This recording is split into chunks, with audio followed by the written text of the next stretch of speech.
It is a joy for me to be invited by the bishop to meet you, to speak on Blessed Cyprian Tansi, the first priest that I ever knew. He opened our parish, Dunukofia, near Onitsha, in 1940. He baptized me, my first confession, my first communion at his hands. Confirmation, he prepared me for the bishop coming, and I was his mass server, ministrant at the altar in 1945. I visited him in the monastery many times. I was at his funeral in 1964 in Mount St. Bernard. So he's the first priest I ever knew. So I could not refuse this invitation. I will speak as much as the time allows. And if he lets it free, you can raise 1 or 2 points at the end if the time is available. This person we speak about was born in 1903. He didn't live many years on earth, only 60 years about. He came from a family of African traditional religion. The people believe in God, one God, and they worship God and their ancestors and the spirits, and they try to avoid the bad spirits, but they were not Christians. The first missionaries came to our part of Nigeria in 1885. He was known as a disciplined young boy, a disciplined teacher in school. Then he went to the seminary.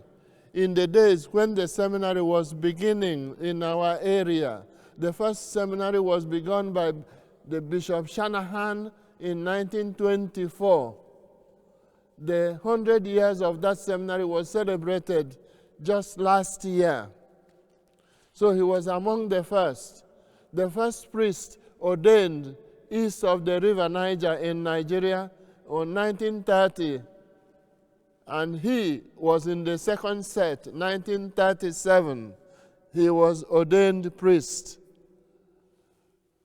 After ordination, he was assigned as assistant priest to the first one in 1938-39. Then he was assigned to start a new parish himself in 1940. That is when I knew him. I was then 8 years old.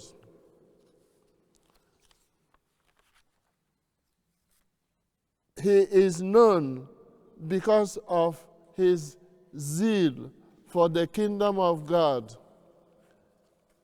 Entirely for God is a title because it is an expression from one of his letters to someone where he was known as being a thorough person, so that after 13 years as a parish priest in Nigeria, he expressed to the missionary bishop, Archbishop Hiri, his desire to be a monk. Finally, after the bishop had made many inquiries, he settled with Mount St. Bernard in England, in the Diocese of Nottingham. And the Archbishop, the one who made me bishop, to whom I was assistant bishop in 1965, when I was 32 years old, two weeks before the Second Vatican Council began the last session, which I attended, that Archbishop brought him to the monastery in 1950. It was a Jubilee year. They went for Jubilee pilgrimage to Rome by boat and train, and then by train across to Paris, because the missionaries were Holy Ghost fathers, Spiritans. Their generalate was in Paris at that time. Their generalate is now in Rome, these 50 years. The Archbishop brought him to the monastery itself in Mount St. Bernard and stayed there a few days and then left. Later on, a second Nigerian priest joined them, Mark Olog, who had been assistant priest to Father Cyprian Michael Tansi. His name in baptism was Michael, but when he went to the monastery, the name he was given there, or he took, is Cyprian. So he's Cyprian Michael. There is also another Igbo name, Iwene, which there's no point in going into that. It will distract us. But it was the name given by his father to him when he was born. What was he known for? He was known because he was very zealous as a priest for the kingdom of Christ. What he ran as a parish from 1940 to 1945 has now become 45 parishes because the priests have increased in number. In that area, after, you must have heard of Nigeria-Biafra War. After that war, the federal government deported the missionaries from that part of Nigeria that was called Biafra, the eastern part. Our diocese, Onitsha, Archdiocese, I was then Archbishop.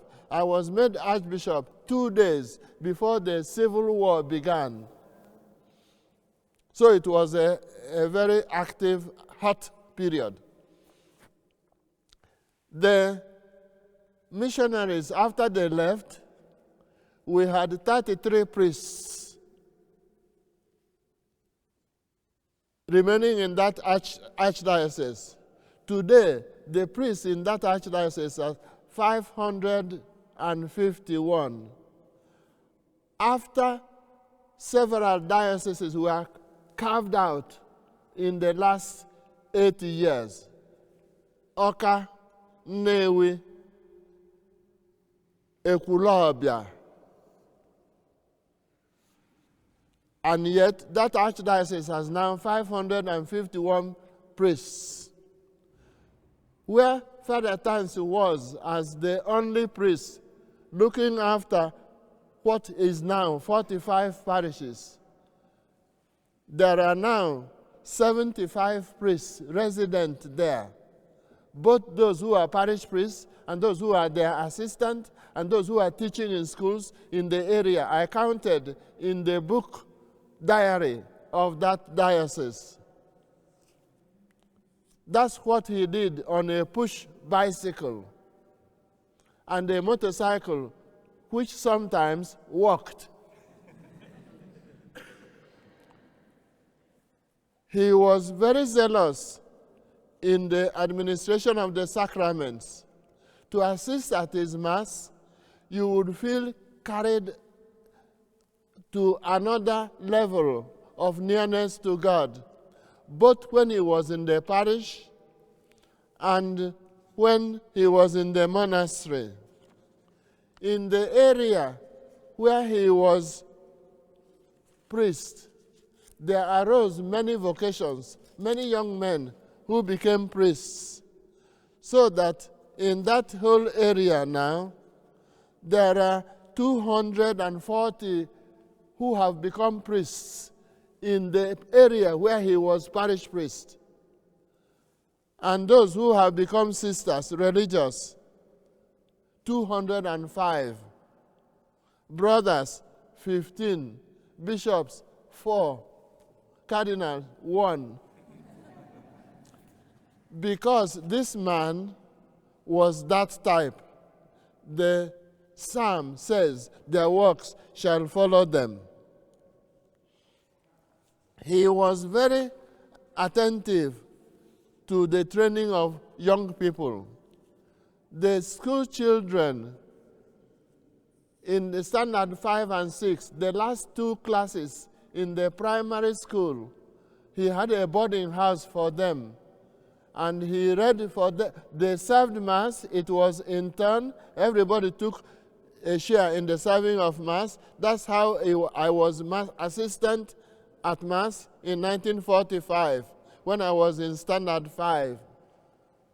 In 1944, the entire final class, the boys, took entrance exam to the seminary. They wanted to go to the seminary.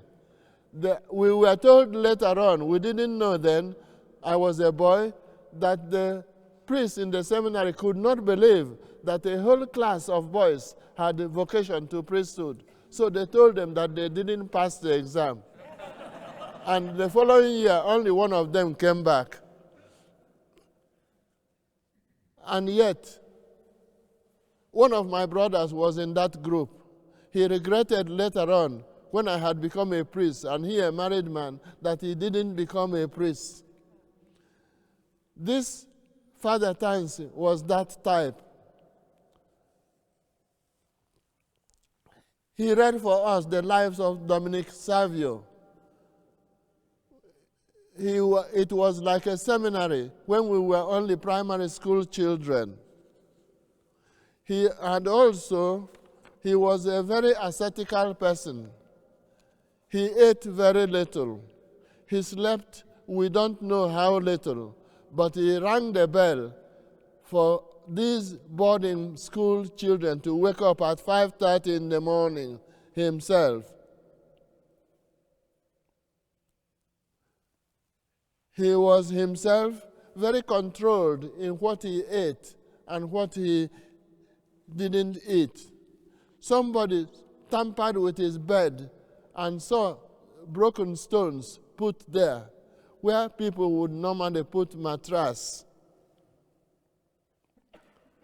In the monastery in Mount St. Bernard, when the beatification cause was on, one of the monks said that he had inferiority complex.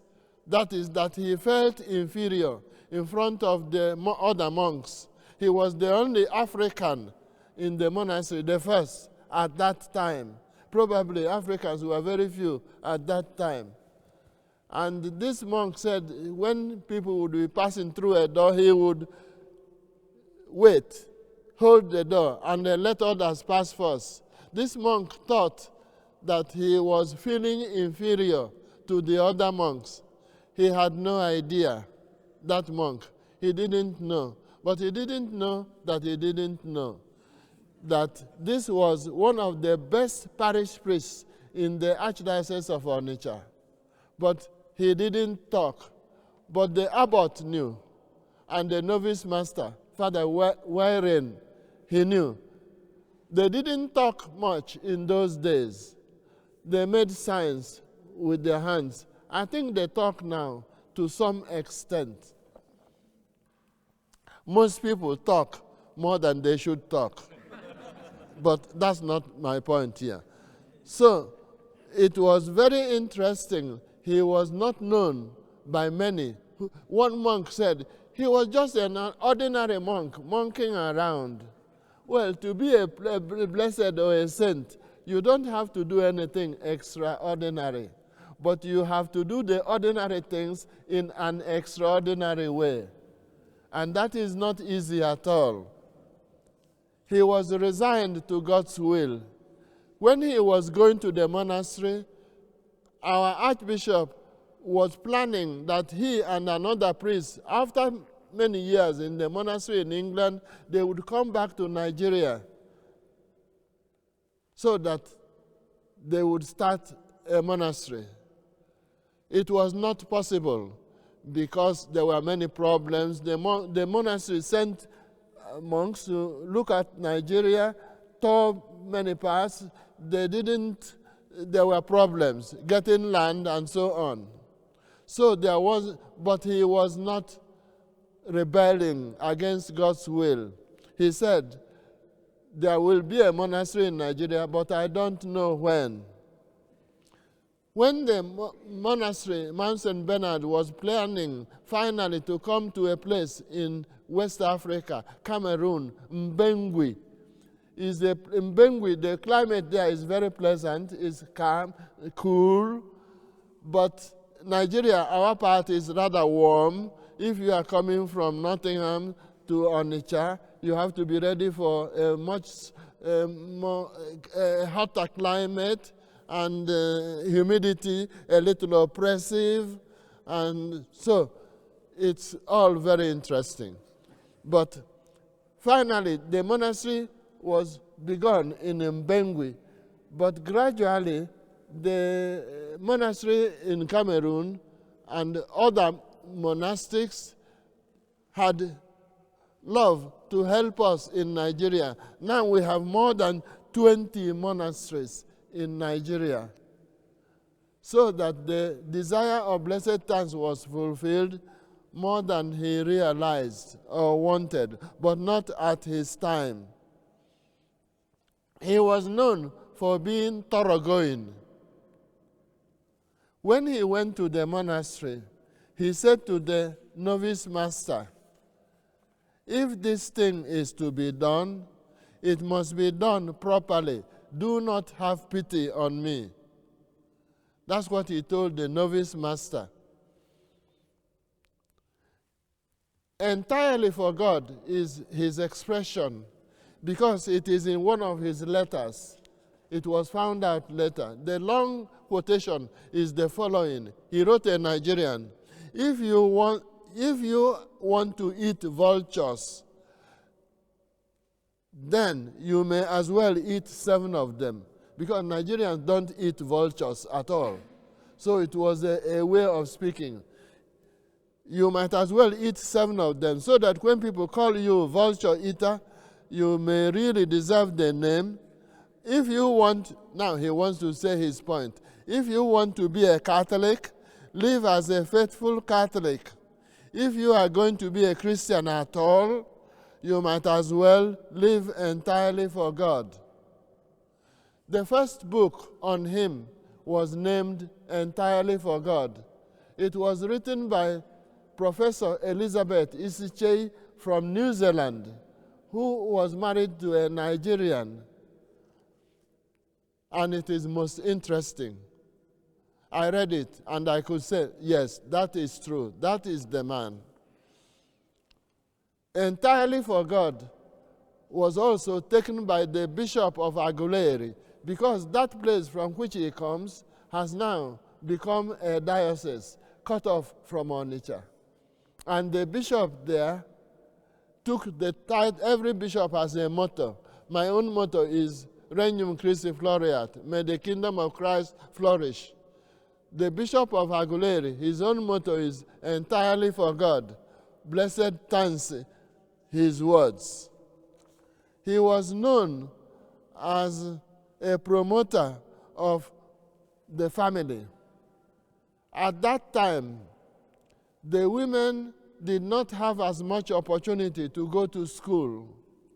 The women for marriage, he gave great attention to them.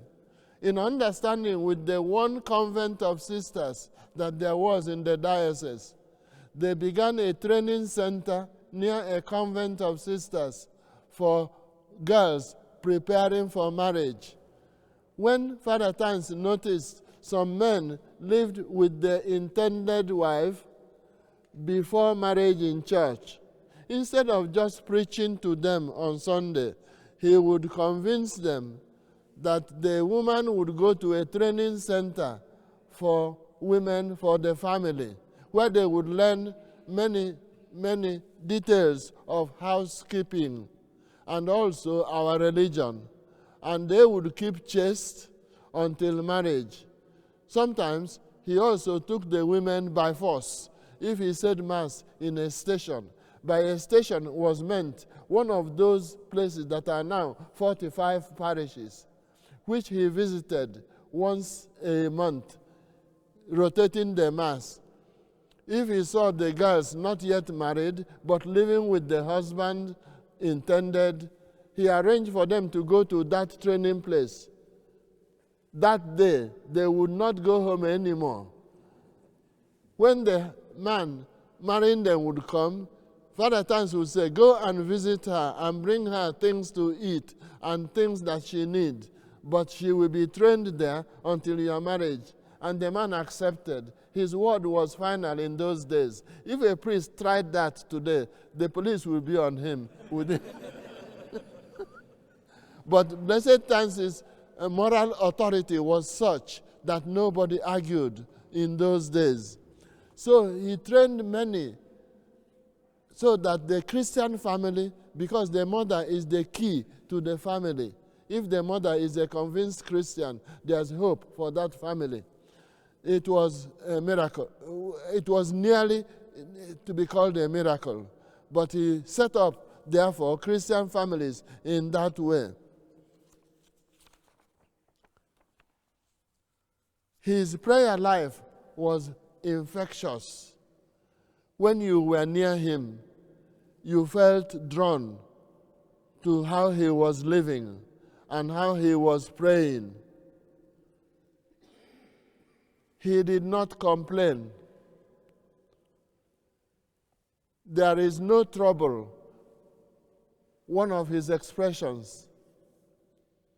It was really Igbo, our language, put in English. Not good English, but good Igbo.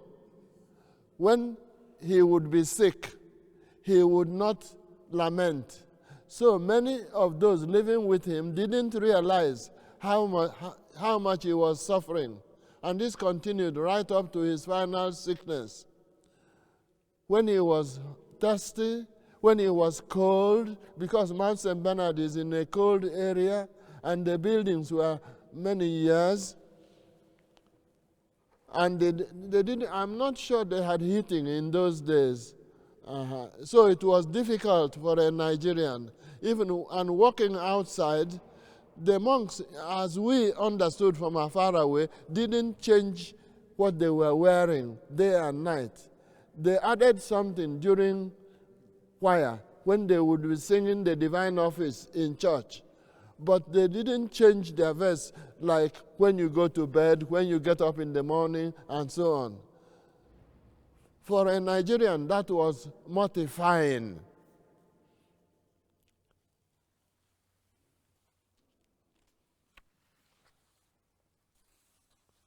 When, therefore, he was the last sickness, they didn't realize how sick he was. But because he often said, there is no trouble, he actually meant, I am all right. It is okay. That's what he meant. But he spoke Nigerian English. I hear that at one time, it was difficult for people to understand what he was saying in English, and he wasn't given the opportunity to celebrate Mass for the public that attend, because they spoke English, but he spoke Nigerian English. I could continue, but nobody lives for always. He lived for only about 60 years. In 1964, the time came for him to answer God's call. And although the monastery did everything they could, they brought him to the hospital in Leicester, but he finally died on January 20 of that year. I was blessed because I was doing a one-year course in London at that time in the Institute for Education. So the abbot sent me a telegram, and with a few Nigerians, we took train immediately. So we were at the funeral 2 days after his death. That was 1964. I was made bishop the following year, 1965. When I was made archbishop 2 years later, I was 34 years old. I came to Rome. It must be, I don't remember the exact year, but it was after that civil war in Nigeria. I went to, after 1970, I went to the Congregation for the Causes of the Saints. It was Cardinal Baffile, German. I said, I want to see the cardinal in charge. He came. I said, I have a saint in heaven, please canonize him. He said, we don't canonize like that. I said, I don't know how you canonize, but I know that I have a saint in heaven. He laughed. He called his staff and said, tell this young archbishop how to start the process. Then they came, they asked me, did he die in your diocese? I said, no, he died in the monastery in England. They said, then you have no right to start the cause. I said, but he is our priest, he is from our diocese, he baptized me and he is our man. He said, look, you write the Bishop of Nottingham, the diocese where he died, has the prior right to start the cause. You can't do it without that. So I wrote the Bishop of Nottingham immediately that we would like to conduct the cause. The bishop very, very nicely answered, I waive my right to conduct. You go ahead. That is how we began. So 10 years from his death, I got an idea, organize a symposium so that all who know him come together and speak. So many who knew him came together and to speak. It was not yet the process, but it was a preparation. That's how it began, gradually. When I was transferred to Rome, my successor, Archbishop Ezanya, in 1985, was even more enthusiastic than I. So he arranged. But it was the congregation, it was the Trappist monastery with headquarters here in Tre Fontane that did help us. I came to the abbot primate, or abbot general, I don't remember the exact name, and said, we would like to start the process of Blessed Tansi. He said, I support, because I was abbot in Mount St. Bernard at his time, and I am convinced he's a saint. That was Don Ambrose Saudi.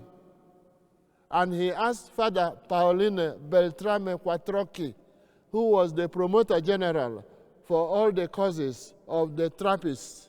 He said, give Nigeria maximum help. That's how we succeeded.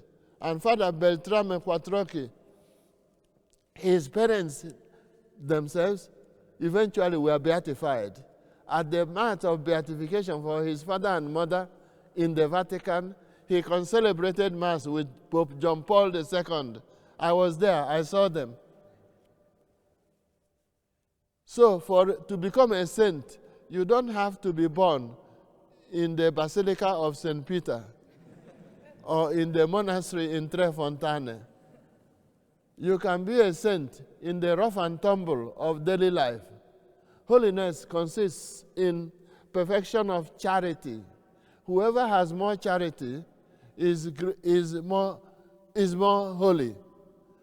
If you ask now, who is the holiest person among us here today? We don't know. Only God knows.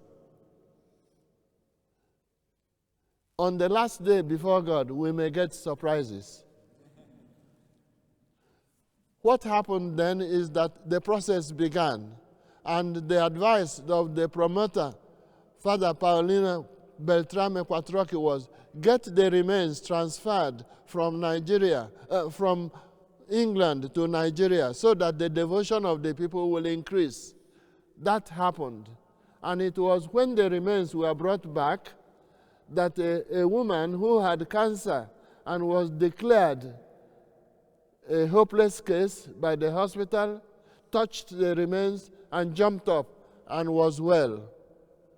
And it went through all the processes, the medical doctors, the diocesan council, then the meeting of the doctors in the Vatican, then the meeting of the theologians, then the meeting of the cardinals, then the Pope himself. It has to go through all that. And Pope John Paul II, who loved Nigeria because he had gone there 1982, was convinced, and he went to Nigeria just to beatify Blessed Tansi in 1998. You can imagine that I wasn't indifferent on that day. My Lord Bishop, I have spoken a little longer than I thought, because I would have liked to give them a chance if they want to say a word or two. It can be a question or a suggestion. I will leave these. I didn't know you were so many, but these, as many as it can go, so that each of you can take, and a few medals, his. They won't reach you all. You are many more. I thank you once more for your listening. Now he is blessed. For canonization, one more miracle is required. There was one where there was the Pope, the promoter in Nigeria, Father Monsignor Emmanuel Nwosu, a woman who had cancer. And to cut a long story short, she touched the remains in the Basilica in Onitsha, back to Enugu in the University Teaching Hospital. The doctors declared the cancer was not there anymore. However, it was not accepted in Rome because the language of the doctors was, of the theologians was, who knows whether it was the chemotherapy, the care the doctors gave in the hospital that made this woman to recover, or whether it was that or whether it was a miracle, we could not tell. When there is a doubt, that case cannot be accepted as a miracle for beatification or canonization. For example, if a student says, I prayed to this saint, and after praying, I passed the examination. Maybe it was a miracle that this was seminarian Mr. Stupid, but passed the exam. But it may also be that this was a very intelligent student who passed the exam and that it was no miracle at all. So whenever there is doubt, it cannot be accepted. So that miracles that will be accepted were generally the type which can be proved scientifically. If the doctors present the document before and after. My Lord Bishop, perhaps you allow one of them to raise a point or two. This is one of, I can't give a book, I wish I could give to each of you, but you will know who should take this. But this is my reflection on our hero. He is the only person from the whole of West Africa beatified. I said to the cardinal in charge, our people are in heaven sitting there, but they are not recognized down here. It is not the fault of Rome. We are a new church. We are not Christian yet for 200 years, only about 170 years. But we must now speak about our holy people, and there are many of them.